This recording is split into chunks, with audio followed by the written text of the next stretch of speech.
Israel panics as global journalists prepare to expose Gaza war crimes. This clip dives straight into Israel's desperation as foreign reporters inch closer to Gaza. The video centers on Israel's government, the IDF, and commentators who are calling out what they see as blatant war crimes and propaganda. There's a clear winner in this exchange, and it's not the Israeli PR machine. The narrative steamrolls past their excuses and paints a picture of a state scrambling to rewrite reality before the cameras arrive. We're about to break down this script with no sugarcoating, no euphemisms, and zero tolerance for double standards. Expect hard accusations, hypocrisy exposed, and points where the speaker flat out declares Israel's conduct as criminal. Let's get into it and let's find the real truth. The Israelis are preparing for damage control as international journalists prepare to potentially enter the Gaza Strip soon. We don't know exactly when that'll happen, but it eventually will happen. And they've been restricted from reporting on the ground in the Gaza Strip over the last 2 years. Israel was under the impression that we're all morons, and if they just kill as many journalists, Palestinian journalists in the Gaza Strip, and if they bar international journalists from entering the Gaza Strip, maybe we won't know about the genocide they've been carrying out over the last 2 years. Israel thought the world was too stupid to notice what's been happening in Gaza. The script claims Israel's plan was simple: kill journalists, block reporters, and carry out atrocities quietly. But now, international journalists are close to entering Gaza, and suddenly, Israel is sweating bullets because the receipts are impossible to hide. This is a damning accusation, and if true, it makes Israel look less like a country defending itself and more like a regime terrified of evidence. That's the kind of statement that nukes any moral high ground.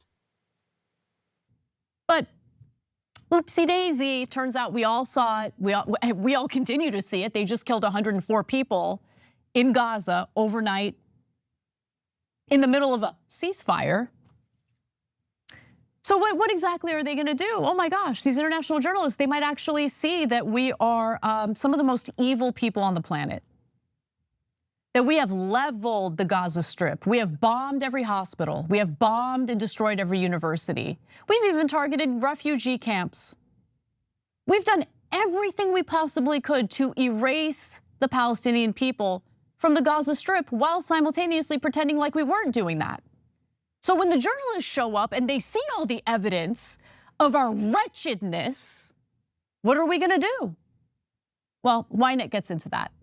Israeli publication, they write a piece. Israel braces for a propaganda war as global journalists prepare to enter Gaza. Israel is preparing a coordinated media strategy ahead of global journalists' arrival in Gaza, including IDF-escorted tours and visual evidence to show how Hamas built terror infrastructure within civilian areas and used residents as shields. Now, when it comes to their propaganda strategy here in the United States, I mean, look no further than the likes of Emily Austin, who's so bad at making Israel look good that I would venture to say that their strategy on Gaza here probably not gonna work out so well. But let me give you the details, you can decide for yourselves. With international forces expected to enter the Strip to assist in locating the hostages and the bodies that Hamas claims are no longer in its possession, Israel is bracing for the arrival of foreign journalists who will, for the first time, see the destruction with their own eyes. Now, we've seen the destruction. It's just that the journalists will get to see the destruction close up instead of the aerial view of the complete and utter devastation that has been brought upon the Palestinian people by the hands of the Israeli government and the IDF.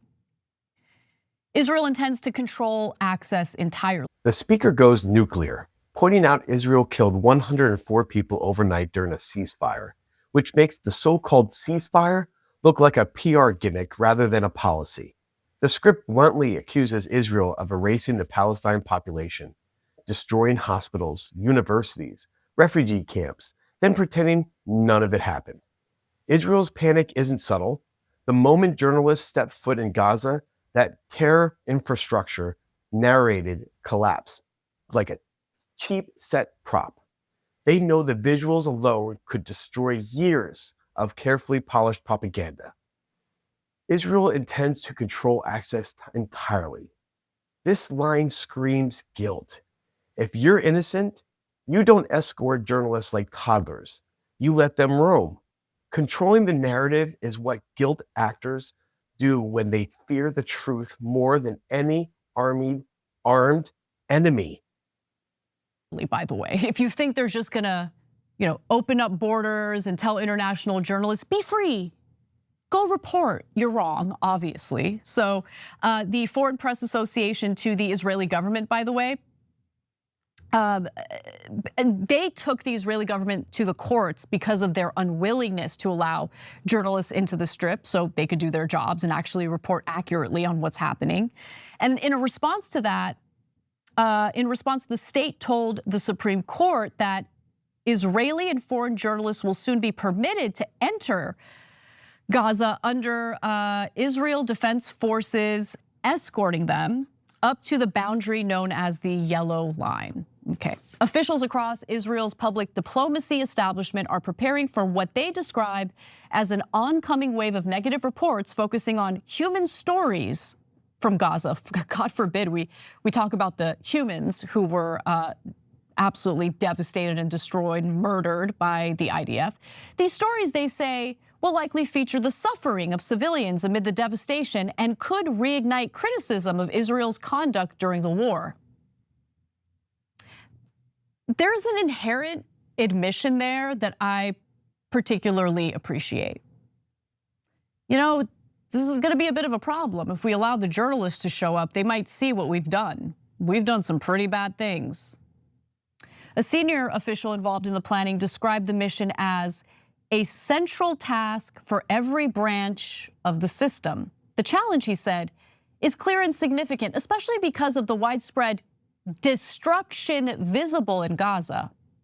We are working to prepare explanatory materials with an emphasis on visual and incriminating evidence to illustrate that Hamas turned Gaza into a terror state. I think Israel's the terror state.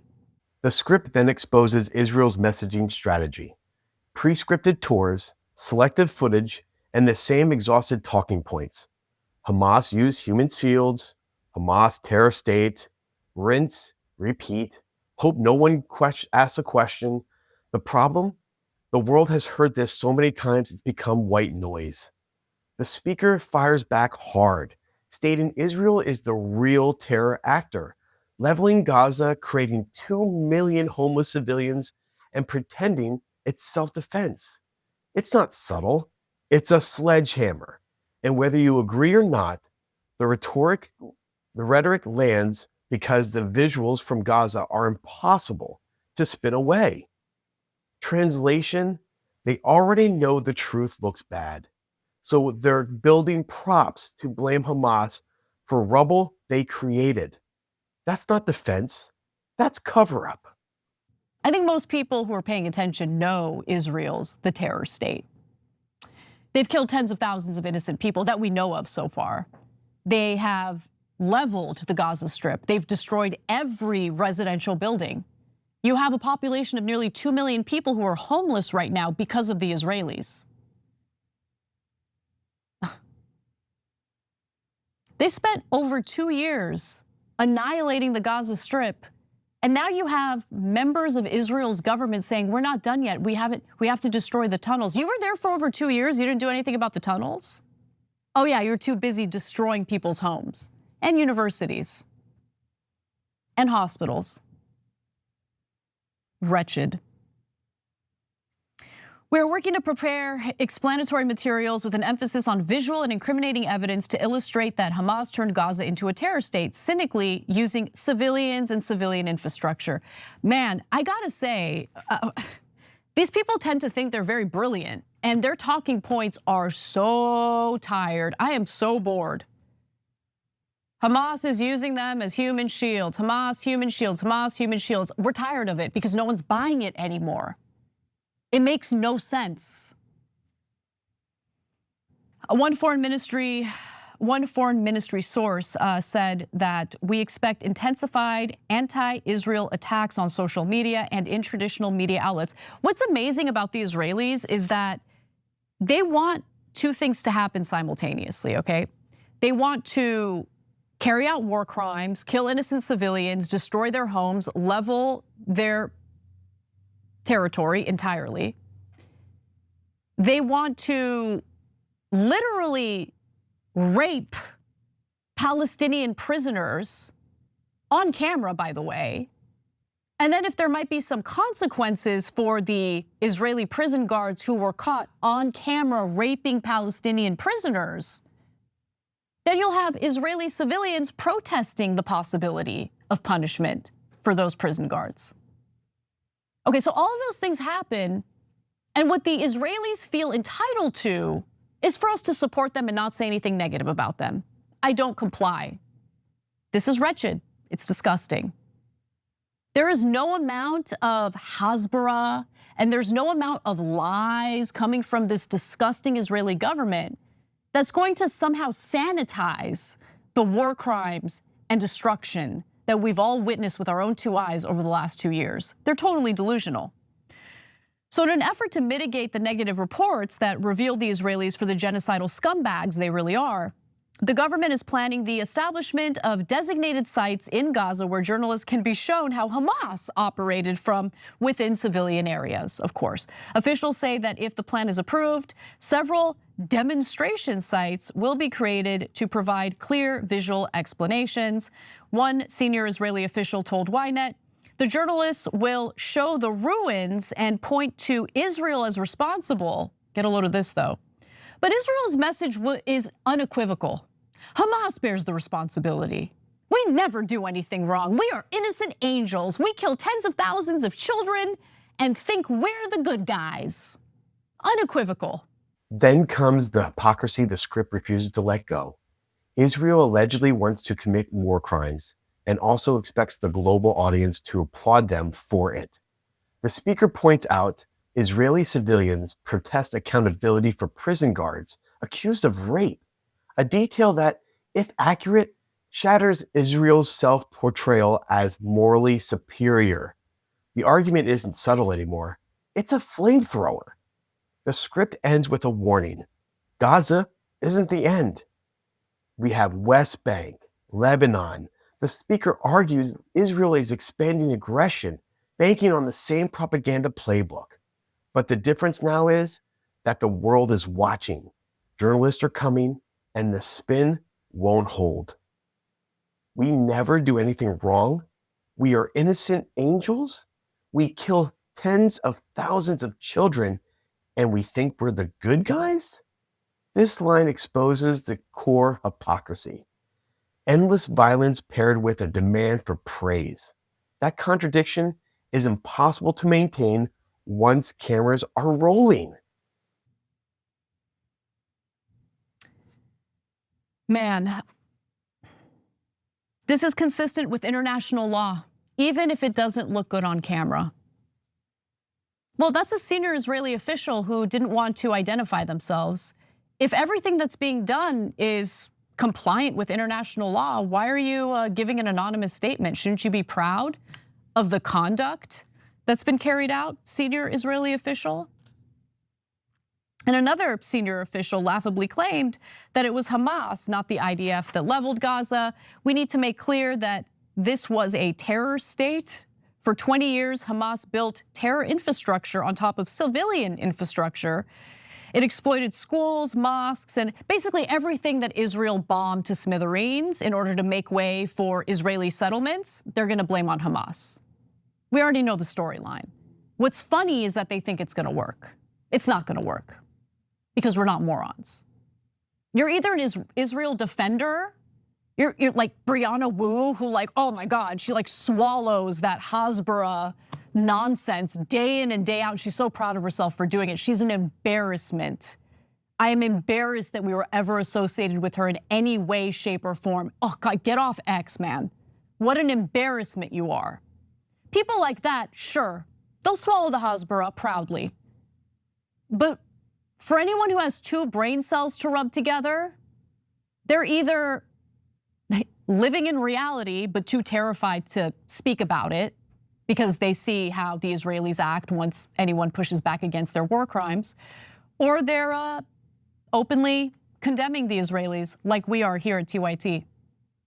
Unafraid, day in, day out, we see the war crimes. Your little propaganda trips, your little manipulation strategies for journalists aren't gonna work for people who actually care about the truth. And the truth is, these are among the worst atrocities I have witnessed in my lifetime. And they're not gonna stop, they're gonna continue. They're not gonna stop with Gaza, they're not gonna stop with the West Bank. They're currently bombing southern Lebanon and occupying southern Lebanon. Tell me if the Lebanese government is ready to disarm Hezbollah. Because disarming Hezbollah means that the Lebanese will be safe. This script is not neutral. It's not measured. It's a full-scale indictment of Israel's conduct, claiming 4 things. 1, deliberate censorship and journalist suppression. 2, systematic destruction of civilian life. 3, weaponized propaganda. And 4, moral entitlement without accountability. Whether you agree or not, the argument hits hard because it leans on visible destruction and recorded events, not abstract rhetoric. The speaker isn't debating, they're prosecuting. And in this clip, Israel isn't winning. They're cornered, panicked, and bracing for impact once the cameras roll. If the title is accurate, this video delivers exactly what it promises. Global scrutiny meets a state running out of excuses, and the panic looks real. Thank you for watching and listening to our video. Please like and subscribe to our channel. We'll talk with you the next time we need to uncover the real truth.